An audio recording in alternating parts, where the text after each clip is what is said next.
$75. Good morning, everybody. It is Wednesday. It is office hours. Hopefully everyone is doing well. Seems like the chat has already started. Hello, Jay. Hello, Zach, and everybody else joining us.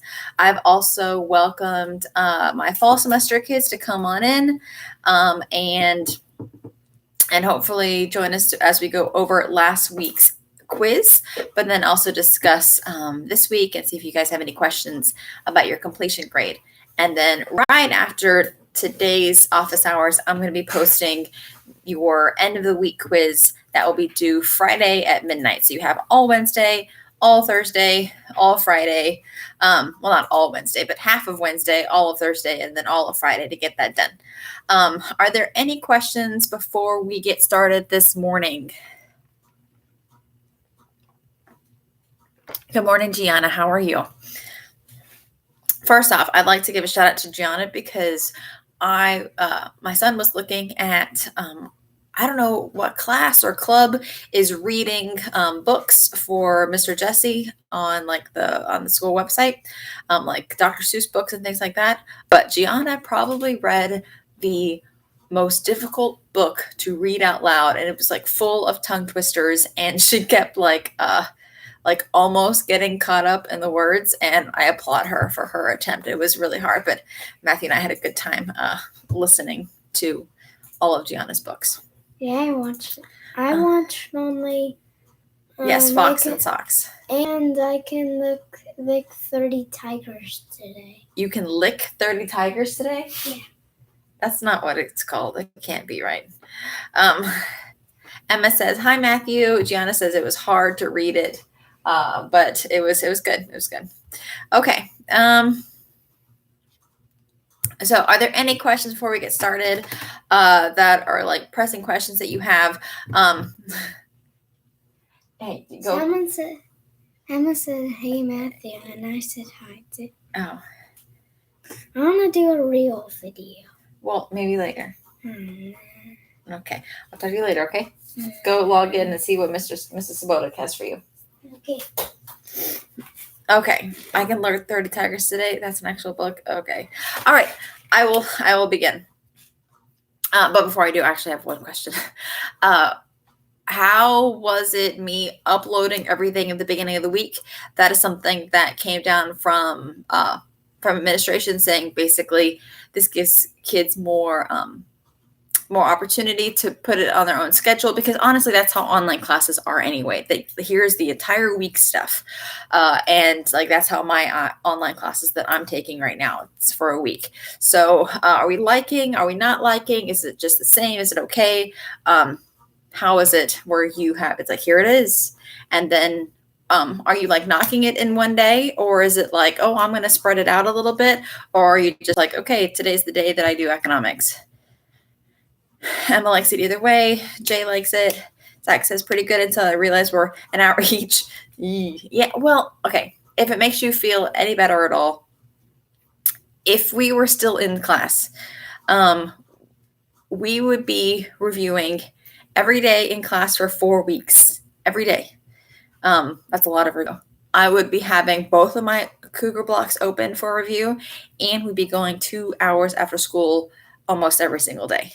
So I figured this is less, but it is a lot when you sit down. You're like, okay, I don't necessarily recommend that you watch it the same way that you would watch any other video.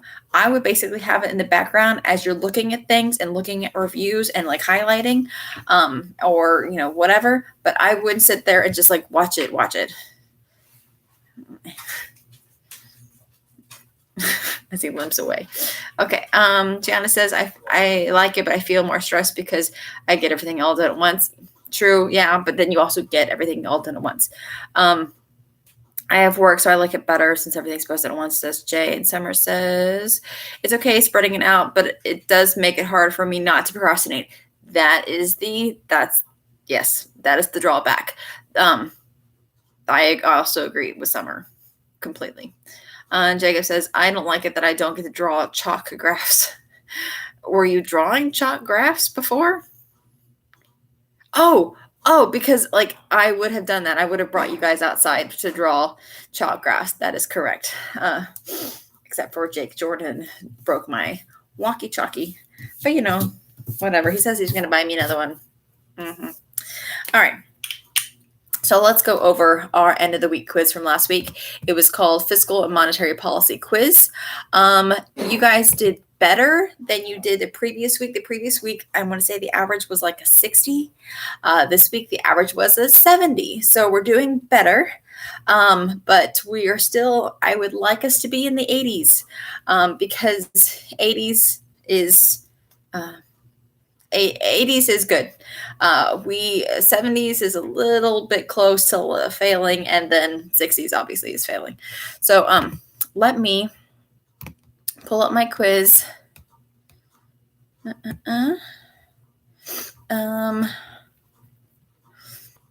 Okay. Did you guys get your responses back? Like what you got? It says that on the 25th, our release score. So hopefully you still have access on your school Gmail account. That what you got. They're not in the grade book yet. I plan on doing that today. I've got a list of things. I'm going to be sitting at my desk all day. And yesterday I sat at this computer all day. And just, yeah, okay. Okay, so we're going to go over these questions. Most of these questions, the majority of you are getting it right, but it's just where people are getting things wrong is scattered. So that tells me that it's not like one topic that is just like killing people. It's just maybe people are reading it wrong or whatever. Okay, Summer can't open it. Okay. Like, is there a link, Summer? Hopefully we can. I wonder if I can send just Summer's. Here's. Oh no, that's not Summer's. It's such a pain in the butt, this thing. Okay. Well, hopefully, Summer, you can follow along. Okay, the first question says, a reduction in inflation can be best achieved by which of the following combinations of fiscal and monetary policy? So the whole goal is to have price level go down because that's what inflation is. Price level needs to go down with both fiscal and monetary policy. Well, that seems like contractionary fiscal and monetary policy. Can we cut the running to like a minimum? There's like running and I hear like bouncing of balls everywhere. Okay. Hey, okay. So, I see, Summer. Well, don't go to Google Classroom, Summer. Go to your school account, like your email account, and it should be able to pull up your answers that way. Okay. So we're looking for on question 1, we're looking for something that's contractionary. So the tools of fiscal policy that's contractionary is raising taxes or lowering spending. And for monetary policy, it's selling bonds, raising the discount rate, and raising the required reserve ratio. And the answer choice that is correct says fiscal policy should increase taxes and monetary policy should sell bonds. So that's one little, what's happening here? What are you doing? I need headphones. Why do you need headphones? Because it's too loud on my computer. Okay. Here you go.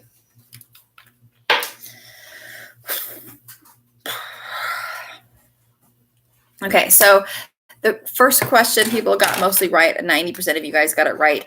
You have to look for both contractionary policy tools, and you have to know which tools go with which. You can't say fiscal policy should sell bonds. No, selling bonds is monetary. So you have to know which ones go with which, and you have to know what to do to contract. And you also have to know that lowering prices would be contractionary policy.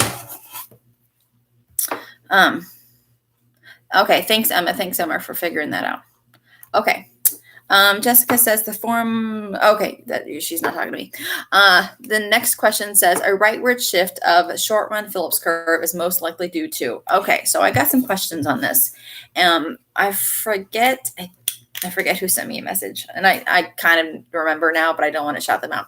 So they're like, hey, I thought a Phillips curve shift is caused by an aggregate supply shift, and it's not like giving me the best answer choices, and that's correct.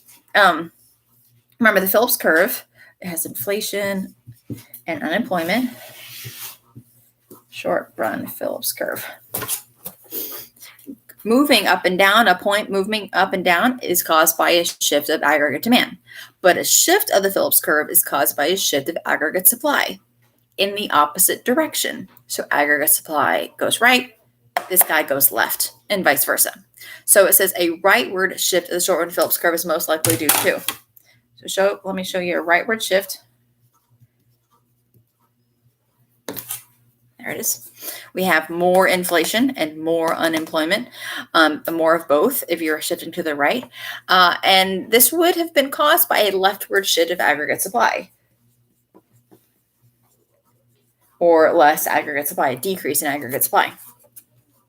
And the answer choices are an increase of aggregate demand. No, that would create a movement. A decrease in aggregate demand. No, that would create a movement. An increase of aggregate supply. No, it needs to be a decrease of aggregate supply, but that's not there. A decrease of aggregate supply is not an answer choice, but it does have something to do with the expected rate of inflation. One of them says a decrease in the expected rate of inflation, and the other one says an increase in the expected rate of inflation. Okay, so expectations is a shifter. Remember, like NIPE, E is number of sellers, input prices, technology, expectations, and then productivity. So E is expectation. So E is a shifter. And whatever you expect comes true. So look what happens to prices. Well, look what happens to inflation when the Phillips curve goes to the right. Here, I can just show you with a point.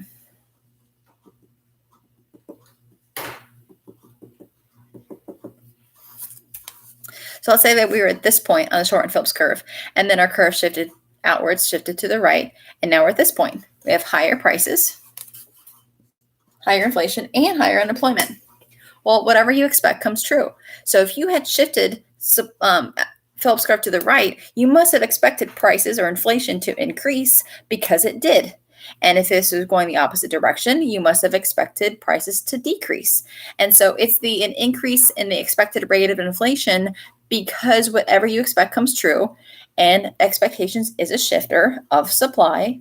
And if you expected prices to increase, you will supply less, which means aggregate supply will shift to the left and the Phillips curve will shift to the right. Okay. And the reason that businesses would supply less if they expected prices to increase is like, I sell staplers. I can sell a stapler now for $1 and make, 10 cents profit. But if I expect the prices to go up, prices of the thing that I sell to go up, in 5 weeks, I can sell this for $100. Well, why make them now? So if I'm not going to be earning any profit, I'll make them later when I can make a lot of profit. So I cut my supply of staplers now because I'm going to wait for those higher prices so I can make more profit. And so that's why aggregate supply decreases, because they're saving their resources to make staplers for the future when they're going to make extra profit. Why waste my time and energy now making no profit when I can wait and then make profit later? Of course, the cutting supply is the thing that causes prices to go up. So there's that. Okay. Next question says a stimulative fiscal policy. Okay, so that is going to stimulate the economy. That is going to expand the economy. So this is expansionary fiscal policy. A stimulative fiscal policy combined with a restrictive to restrict, to contract, contractionary monetary policy will necessarily cause, meaning will absolutely cause. Not like, well, I don't really know, it could go either way, but like for sure cause. Okay, so we're looking for contractionary monetary policy. Let me do it in order of the question. Expansionary fiscal policy and contractionary monetary policy. If you put these two things together, what is for sure going to happen?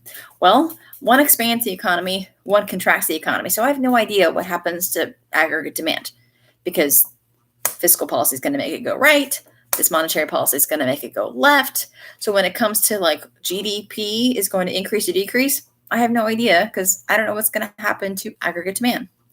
And then so we have interest rates will either fall or rise. Well, expansionary fiscal policy for the billionth time, expansionary fiscal policy creates a deficit. Deficit spending raises interest rates because of crowding out. Contractionary monetary policy lowers money supply, decreases money supply, which raises the interest rate. So for sure, both policies go in the same direction when it comes to interest rates, and they both increase. If you have expansionary fiscal and contractionary monetary, you will have higher interest rates. So that is the correct answer there. The next question says, according to long-run Phillips curve, a lot of people getting this wrong. According to long-run Phillips curve, which of the following is true? Okay. Long-run Phillips curve looks like this. We have inflation, we have unemployment. It is completely vertical, long-run Phillips curve. And it doesn't shift. The correct answer here is the natural rate of unemployment right here, this point right here. This is the natural rate of unemployment of that 4 to 6% unemployment is independent of monetary and fiscal policy changes. Okay. Meaning basically saying fiscal and monetary policy does not change the natural rate of unemployment. And that's correct because this line doesn't shift. The short run Phillips curve shifts back and forth, and the short run Phillips curve has movements up and down, but this line is not affected by that. The majority of people getting it wrong, they put unemployment decreases with an increase of inflation. That describes the short run Phillips curve, the fact that it's downward sloping. And so there's a negative relationship between unemployment and inflation. But this question is asking about what about the long run Phillips curve? That has nothing to do with any relation. There is no relationship between inflation and unemployment in the long run because we're at the natural rate of unemployment in the long run. If that makes sense. So most people got that wrong because what they said is a correct thing. The unemployment decreases with an increase of inflation. That is true about the short run Phillips curve. But the question's asking about long run Phillips curve. Yes, it does make sense, sir. All right. The next question says, according to the quantity theory of money, the minority of people got this right, meaning more people got this wrong than correct. Only 17% of people got it right. It says, according to the quantity theory of money, the quantity of money is related. Okay. And people are saying negatively to the nominal interest rate or negatively to the price level. Well, do you remember what the quantity theory of money is?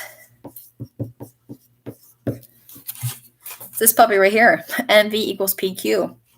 MV equals PQ, not MV is greater than or MV is less than. MV is equal to PQ. Money supply times the velocity of money is equal to the price level times real GDP. So the quantity of money is related positively to the nominal GDP, meaning these go in the same direction. If one goes up, because they're equal to each other, the other side has to go up because they're equal to each other. If this side goes down, this other side, because they're equal to each other, has to go down.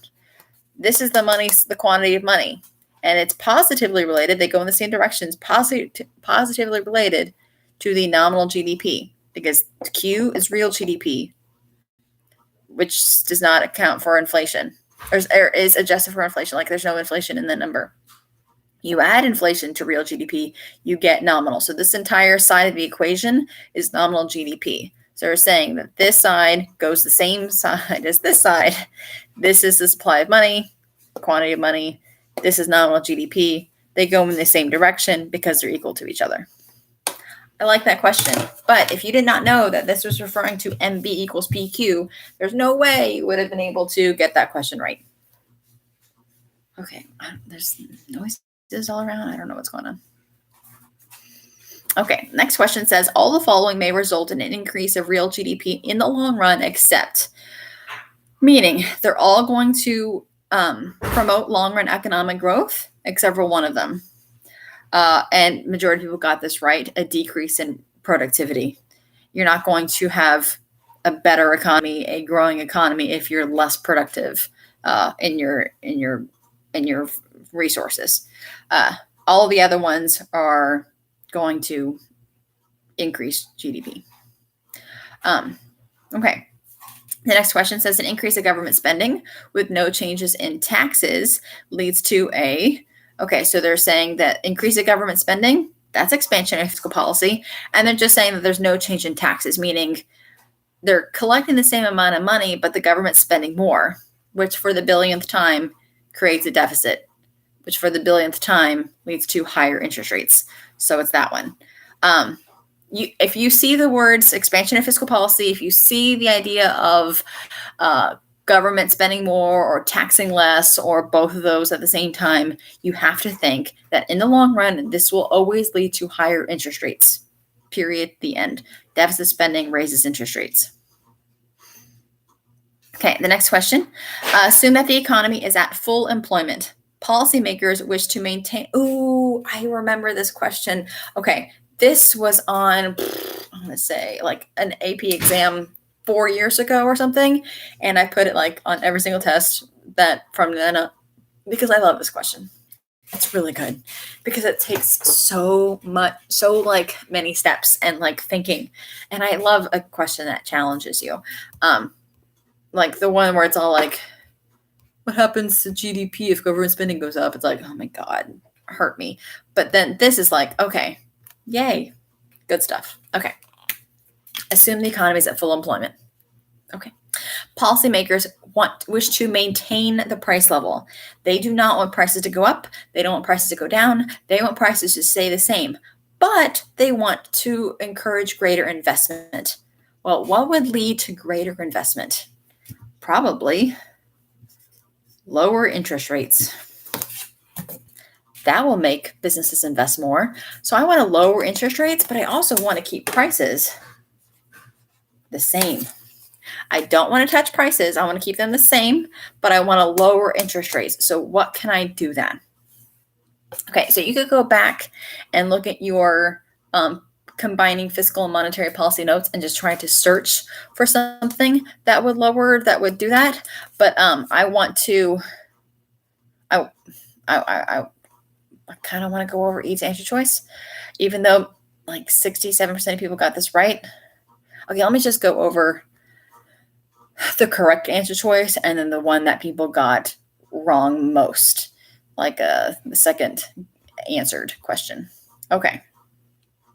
Something that is incorrect, but most people, like 23% of people got it. They put this one, even though it's wrong. It says monetary policy should be expansionary and fiscal policy should be no change. So if monetary policy is expansionary, wouldn't prices go like up if it's expansionary?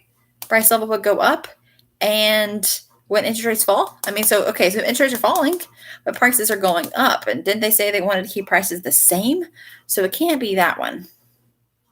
The correct answer is monetary should be expansionary and fiscal policy should be contractionary. So if we have expansionary monetary policy and contractionary fiscal policy, let's see what we have. Expansionary monetary, contractionary fiscal. Expansionary monetary increases AD. Increases AD, which increases the price level. And we'll just stick with price level. Contractionary fiscal policy lowers AD and lowers the price level. What? So they'll raise here, they'll lower here. It's almost like they cancel out. Price level basically didn't change at all. Oh my gosh, correct. But let's talk about interest rates. Expansionary monetary policy increases money supply, which lowers the interest rate. Interest rates are lower here. What about fiscal policy? Well, like I've said a billion times, if expansionary fiscal policy raises interest rates, then contractionary fiscal policy should lower interest rates. That's called crowding in. So interest rates are going down for both. So I'm guaranteeing that for sure they're going to go down.